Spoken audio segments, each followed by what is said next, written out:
நாங்க கேட்கறது ஒன்னே ஒண்ணுதான். Election commission chief election commission madam நான் கேட்டது ஒண்ணுதான்.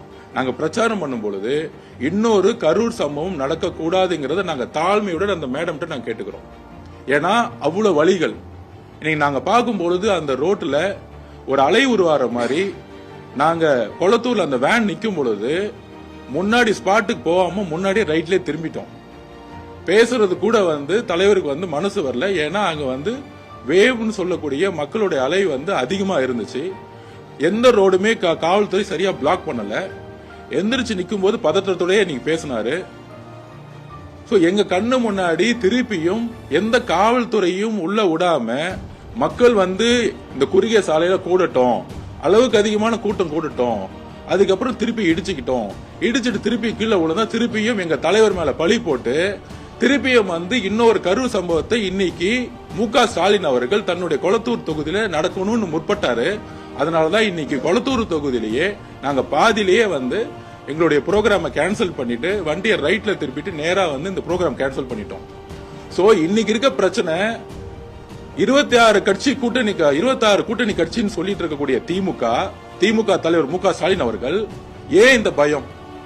எந்த தொகுதியில யார் வேணாலும் பிரச்சாரம் பண்ணலாம். இது ஜனநாயக கடமை, இது ஜனநாயக உரிமை. மக்கள்கிட்ட பார்த்து எப்படி பெரம்பூர்ல பண்ண முடிஞ்சு ஏன் கொளத்தூர்ல பண்ண முடியல? வில்லிவாக்கத்துல காவல்துறை சிறப்பா இன்னைக்கு பண்ணிருந்தாங்க. ஆனா போறக்கூடிய ரூட் அங்கிருந்து போறக்கூடிய ரூட்டுக்கு எந்த மாதிரி ஏற்பாடு பண்ணிருந்தாங்கன்னு எதுவுமே தெரியல.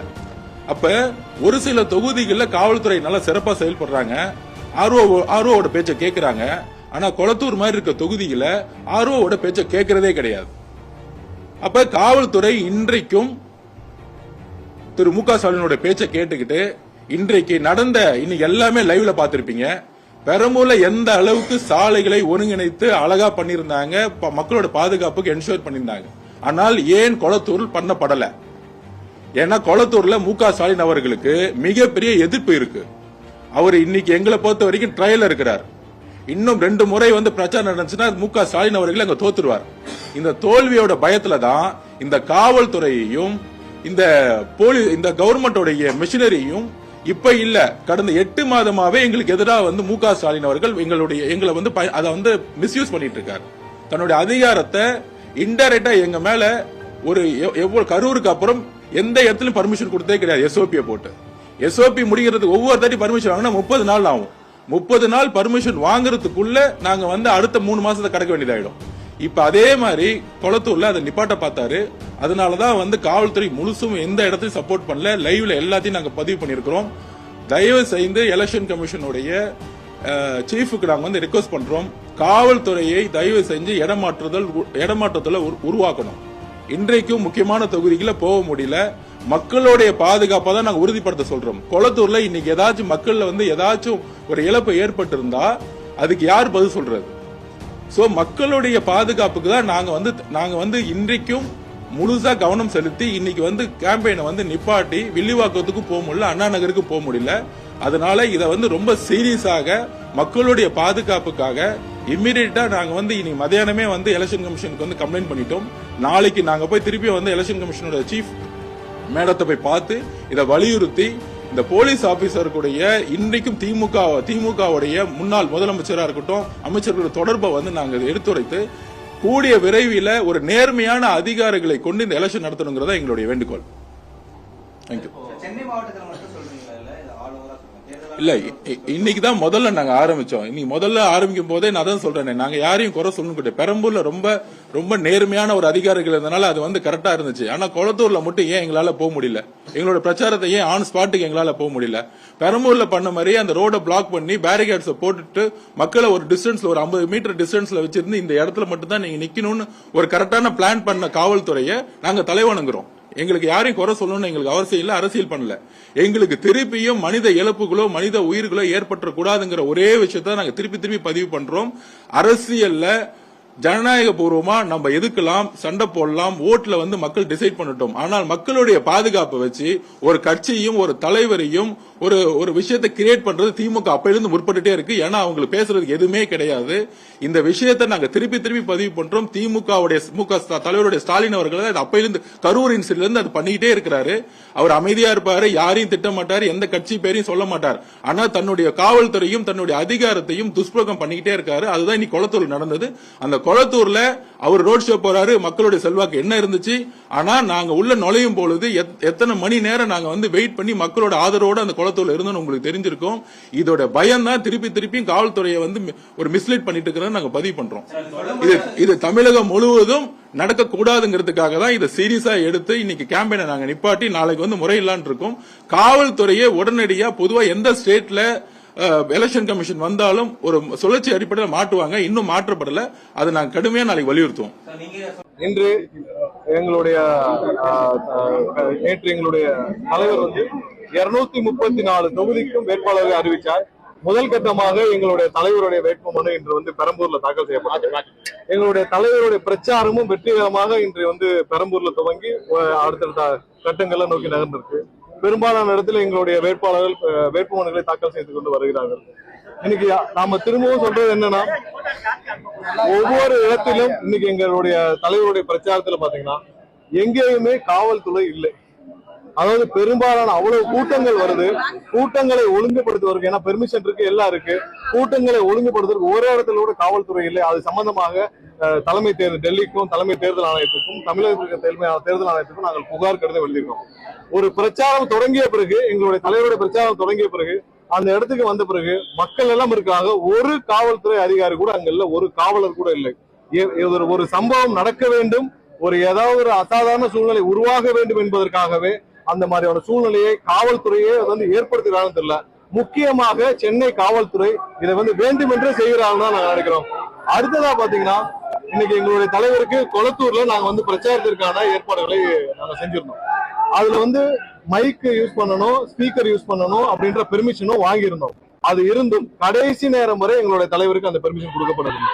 கடைசி வரைக்கும் நாங்க வந்து போராடி, எங்களோட நிர்வாகம் எல்லாம் ரொம்ப போராடி நின்று பிரச்சனை பண்ணி எல்லாம் பண்ணிதான் கடைசி நேரத்துல எங்களுக்கு வந்து அந்த அனுமதி வழங்கப்பட்டது.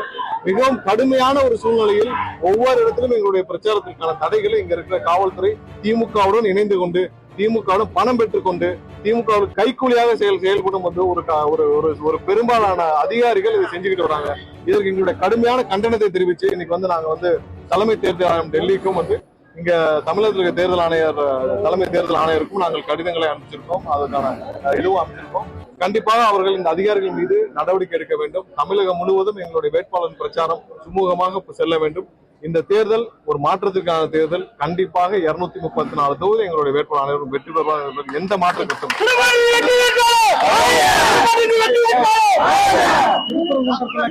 இன்று எங்களுடைய நேற்று எங்களுடைய தலைவர் வந்து 234 தொகுதிக்கும் வேட்பாளரை அறிவித்தார். முதல் கட்டமாக எங்களுடைய தலைவருடைய வேட்புமனு இன்று வந்து பெரம்பூர்ல தாக்கல் செய்யப்பட்டது. எங்களுடைய தலைவருடைய பிரச்சாரமும் வெற்றிகரமாக இன்று வந்து பெரம்பூர்ல துவங்கி அடுத்தடுத்த கட்டங்களை நோக்கி நகர்ந்திருக்கு. பெரும்பாலான இடத்துல எங்களுடைய வேட்பாளர்கள் வேட்புமனுகளை தாக்கல் செய்து கொண்டு வருகிறார்கள். இன்னைக்கு நாம திரும்பவும் சொல்றது என்னன்னா, ஒவ்வொரு இடத்திலும் இன்னைக்கு எங்களுடைய தலைவருடைய பிரச்சாரத்துல பாத்தீங்கன்னா எங்கேயுமே காவல்துறை இல்லை. அதாவது பெரும்பாலான அவ்வளவு கூட்டங்கள் வருது.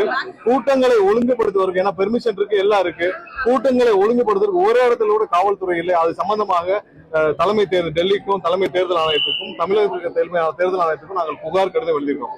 ஒரு பிரச்சாரம் தொடங்கிய பிறகு, எங்களுடைய தலைவருடைய பிரச்சாரம் தொடங்கிய பிறகு, அந்த இடத்துக்கு வந்த பிறகு மக்கள் எல்லாம் இருக்காங்க. ஒரு காவல்துறை அதிகாரி கூட அங்க இல்ல, ஒரு காவலர் கூட இல்லை. ஒரு சம்பவம் நடக்க வேண்டும், ஏதாவது ஒரு அசாதாரண சூழ்நிலை உருவாக வேண்டும் என்பதற்காகவே அந்த மாதிரியான சூழ்நிலையை காவல்துறையே வந்து ஏற்படுத்துகிறாங்க தெரியல. முக்கியமாக சென்னை காவல்துறை இதை வந்து வேண்டுமென்றே செய்கிறாங்கன்னு தான் நாங்க நினைக்கிறோம். அடுத்ததா பாத்தீங்கன்னா, இன்னைக்கு எங்களுடைய தலைவருக்கு கொளத்தூர்ல நாங்க வந்து பிரச்சாரத்திற்கான ஏற்பாடுகளை நாங்க செஞ்சிருந்தோம். அதுல வந்து மைக் யூஸ் பண்ணணும், ஸ்பீக்கர் யூஸ் பண்ணணும் அப்படின்ற பெர்மிஷனும் வாங்கியிருந்தோம். அது இருந்தும் கடைசி நேரம் வரை எங்களுடைய தலைவருக்கு அந்த பெர்மிஷன் கொடுக்கப்படவில்லை. கடைசி வரைக்கும் நாங்க வந்து போராடி, எங்களோட நிர்வாகம் எல்லாம் ரொம்ப போராடி நின்று எங்களை பொறுத்தவரையிலும் நேற்றைய முன்தினம் தமாகவுடைய தலைவர் நேரடியாகவே தேர்தல் ஆணையரை பார்த்து கடிதங்கள் வழங்கப்பட்டிருக்கிறது. அந்த கடிதத்தில் குறிப்பிடுகிற போது உங்களுக்கு தெரியும் எவ்வளவு தடைகள் இருக்கிறது என்பதை நாங்கள் அன்றைக்கு வெளிப்படையாக இங்கே குறிப்பிட்டிருக்கிறோம். காரணம், அவர் பெரம்பலூரிலே நிகழ்ச்சியிலே கலந்து கொள்ள வேண்டும், அதற்கு அனுமதியை தருகிறோம் என்று ஆரோ எங்களை அழைத்தார். அழைத்த உடனேயே அரை மணி நேரத்திற்கு பிறகு அங்கே ஒரு குழி தோண்டப்பட்டிருக்கிறது. ஆகவே அனுமதி மறுக்கப்படுகிறது என்று சொல்கிற போது எவ்வளவு தடைகள் இருக்கிறது என்பதை எங்களால் உணர முடியும். ஒன்று, அதேபோல நாங்கள் வேட்பாளரை அறிமுகம் செய்வதற்காக தாஜ் கோரமண்டலத்திலே அனுமதி பெறுகிற போது அதற்கும் தடைகள் ஏற்பட்டது. ஒரு குறிப்பாக இன்டர்னல் மீட்டிங்கே தடை. ஏனென்று சொன்னால் இவருக்கு மட்டும்தான் அந்த தடை இருக்கிறதே தவிர மற்றவர்களுக்கு இல்லை. மற்றவர் எங்கு வேண்டுமானாலும் பேசுகிறார்கள், எங்கு வேண்டுமானாலும் போகிறார்கள், எங்கு வேண்டுமானாலும் நிறுத்துகிறார்கள், எங்கு வேண்டுமானாலும் பணி செய்கிறார்கள். குறிப்பாக திராவிட முன்னேற்ற கழகத்துடைய அணியை சார்ந்தவர்கள் எங்கு வேண்டுமானாலும் காரிலே கூட அங்கே ரோட் ஷோ நடத்துகிற காட்சி உங்களால் காண முடிகிறது. எங்களுக்கு பல்வேறு தடைகளை வைத்து 51 விதிகள் இருக்கிறது என்று குறிப்பிட்டு எங்களை பணியாற்றக்கூடாது, வெளியே மக்களை சந்திக்கக்கூடாது என்ற தடைகள் இருக்கிறது. அந்த தடைகளை உடைத்தெறிந்துவிட்டு மக்களை சந்திப்பார். சந்திப்பது மட்டுமல்ல, நாளை தமிழகத்தை ஆளப் போகிறார் என்ப வரலாறு படைக்கப் போகிறார். அவருடைய சுற்றுப்பயணத்தை பொறுத்தவரையில் இன்றைக்கே ஆரம்பித்து விட்டார். உங்களுக்கு தெரியும், தொடர்ந்து சுற்றுப்பயணம் தொடர்ந்து நடைபெறும். நீங்கள் கவலைப்பட தேவையில்லை. அவருடைய சுற்றுப்பயணத்திற்கு பிறகு மக்களுடைய எழுச்சியை பார்த்ததற்கு பிறகு மற்றவர்கள் வியந்து போகின்ற அளவுக்கு தான் மாற்றார் வியக்கின்ற அளவிற்கு அது உருவாகும் என்பதை நான் மகிழ்ச்சியோடு அவர் 2 தொகுதிகளில் போட்டியிட்டு திமுக விமர்சனம் பண்ணிட்டு இருக்காங்க. அதை எப்படி பார்க்குறீங்க? என்னை பொறுத்தவரையில் இவர்களுக்கு மட்டுமல்ல, நம்முடைய புரட்சித் தலைவர் 1990 தேர்தல் களத்தில் இருக்கின்ற போது பர்கூரிலும் காங்கேயத்திலும் 2 தொகுதியில் போட்டியிட்டார்கள். ஆகவே புதிய களத்தை காணுகிற போது எல்லோருக்கும் ஏதாவது குறைபாடுகள் இந்த இயக்க ஆட்சியால் ஏற்பட்டுவிடக்கூடாது என்கின்ற நோக்கத்தோடு தான் 2 இடங்களிலே போட்டியிடுவது வழக்கம். யாருக்கும் ஓரவஞ்சல் இல்லை. வருகின்ற வரவேற்றிருக்கிறோம். இந்த கழகத்தை பொறுத்தவரையும் இன்றைக்கு உங்களுக்கு தெரியாத ஒன்றல்ல, தமாகவிலே இருக்கின்றவர்களே அனைவருக்கும் வாக்கு அங்கே உண்மையிலேயே அங்கே வேட்பு மனுவை பரிசீலித்து வாய்ப்புகள் வழங்கப்பட்டிருக்கிறது. இங்கே பார்த்தால் பாலு முருகன் இங்கே நிற்கிறார். அங்கே பக்கத்திலே இருக்கிற உடுமலைப்பேட்டையிலே நம்முடைய சங்கர் நிற்கிறார். அதற்கு பிறகு நம்முடைய இணைச் செயலாளர் இங்கே பல்லடத்தில் இருக்கிறார். எங்கே குறை இருக்கிறது என்பதை நீங்கள் தான் சொல்லுங்கள். 100% திராவிட முன்னேற்ற கழகத்தை வீழ்த்தி நம்முடைய வெற்றி கழகத்துடைய தலைவர் நாளை கோட்டையிலே அமருவார். ஆனால் இப்போ டிவிகேல உங்க பழைய கட்சியை சார்ந்தவங்க தான் அதிக அளவில் இருக்கீங்க. இப்போ நீங்கன்றப்போ உங்க பழைய கட்சியோட சின்னங்கள் தான் அவங்க நினைவுக்கு வரும் பெரும்பாலானவங்களுக்கு. இது அந்த விசில் சின்னத்தை அதில் எப்படி நீங்கள் கொண்டு வருவீங்க? உங்களோட அடையாளம் விசில் சின்னத்தை எப்படி கொண்டு வருவீங்க? சுலபமாக இருக்கும். ஏனென்று சொன்னால் குழந்தைகளுக்கு திருவிழாவுக்கு செல்கிற போதே குழந்தைகள் கையிலே விசிலைத்தான் பெறுவார்கள். அது ஊதிட்டே வந்துட்டு இருக்கு. அதனால் சிம்பிள் அது.